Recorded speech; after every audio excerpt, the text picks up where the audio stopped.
हालांकि इन मंत्रियों की शपथ ग्रहण से पहले ही आज 12 मंत्रियों की सत्ता से विदाई कर दी गई। अब देखिए वो कौन कौन से मंत्री हैं और उनकी विदाई की वजह क्या क्या है।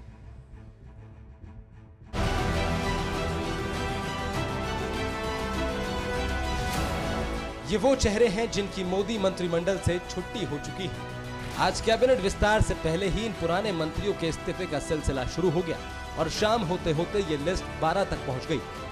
इस्तीफा देने वालों में सूचना और प्रसारण मंत्री प्रकाश जावड़ेकर, कानून मंत्री रविशंकर प्रसाद, स्वास्थ्य मंत्री हर्षवर्धन और शिक्षा मंत्री रमेश पोखरियाल निशंक जैसे प्रमुख और कद्दावर नेता थे।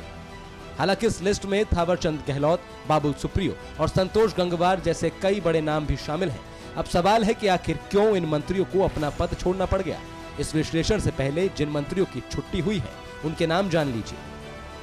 सदानंद गौड़ा, रविशंकर प्रसाद, थावरचंद गहलोत, रमेश पोखरियाल निशंक, डॉक्टर हर्षवर्धन, प्रकाश जावड़ेकर, संतोष कुमार गंगवार, बाबुल सुप्रियो, संजय धोत्रे, रतनलाल कटारिया, प्रताप चंद सारंगी, देबश्री चौधरी। ये वो 12 मंत्री हैं जिन्हें कैबिनेट विस्तार से पहले मोदी मंत्रिमंडल से विदा कर दिया गया। स्वास्थ्य मंत्री डॉक्टर हर्षवर्धन से स्वास्थ्य मंत्रालय ले लिया गया। रविशंकर प्रसाद और प्रकाश जावड़ेकर ने अपने अपने विभाग से इस्तीफा दे दिया। रमेश पोखरियाल निशंक, संतोष गंगवार, देबश्री चौधरी, बाबुल सुप्रियो, संजय धोत्रे, सदानंद गौड़ा, प्रताप सारंगी, रतनलाल कटारिया और थावरचंद गहलोत से भी इस्तीफा ले लिया गया। अब जरा समझिए कि 2019 से मंत्री रहे इन 12 मंत्रियों को इस्तीफा क्यों देना पड़ा।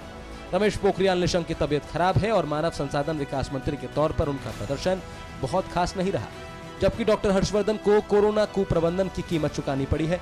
माना जा रहा है कि देश में कोरोना की दूसरी लहर के दौरान स्वास्थ्य सेवाएं चरमराने की वजह से उनका पद छीना गया। दरअसल कोरोना की दूसरी लहर के दौरान मोदी सरकार सवालों के घेरे में आ गई, जिसका नुकसान डॉक्टर हर्षवर्धन को उठाना पड़ा। उनके पास विज्ञान और तकनीक मंत्रालय भी था। ऐसे में हर्षवर्धन के इस्तीफे से 2 भारी भरकम मंत्रालय खाली हो गए। हालांकि संतोष गंगवार को खराब प्रदर्शन और जातीय समीकरण की वजह से हटाया गया। वैसे कोरोना काल में संतोष गंगवार की लिखी एक चिट्ठी भी काफी वायरल हुई थी, जिसमें उन्होंने उत्तर प्रदेश सरकार की आलोचना की थी। कहा जा रहा है कि इस्तीफा देने वालों में देबश्री चौधरी को भी जातीय समीकरण की वजह से हटना पड़ा। सूत्रों का दावा यह भी है कि पश्चिम बंगाल बीजेपी में उन्हें अहम पद दिया जा सकता है। हालांकि बंगाल चुनाव में खराब प्रदर्शन की वजह से बाबुल सुप्रियो को भी हटाया गया। संजय धोत्रे से भी खराब प्रदर्शन की वजह से इस्तीफा लिया गया, जबकि सदानंद गौड़ा को कर्नाटक में सियासी उठापटक की वजह से हटना पड़ा। बताया जा रहा है कि प्रताप सारंगी के कामकाज से भी पीएम संतुष्ट नहीं थे। रतनलाल कटारिया भी अपने कामकाज से पीएम मोदी को संतुष्ट नहीं कर पाए, जबकि अनुभवी नेता थावरचंद गहलोत को राज्यपाल बना दिया गया। खबर है कि थावरचंद गहलोत को अपनी बढ़ती उम्र की वजह से पद छोड़ना पड़ा। हालांकि मोदी सरकार ने उन्हें कर्नाटक का राज्यपाल बनाकर सक्रिय राजनीति से सम्मानजनक विदाई दी। आज इस्तीफा देने वालों में 2 अहम नाम रविशंकर प्रसाद और प्रकाश जावड़ेकर का है। 2022 में कई राज्यों में होने वाले विधानसभा चुनाव और 2024 में लोकसभा चुनाव को देखते हुए रविशंकर प्रसाद और प्रकाश जावड़ेकर को संगठन में बड़ी जिम्मेदारी दी जा सकती है। इस फैसले के जरिए सरकार और संगठन में संतुलन साधने की भी कोशिश की गई है।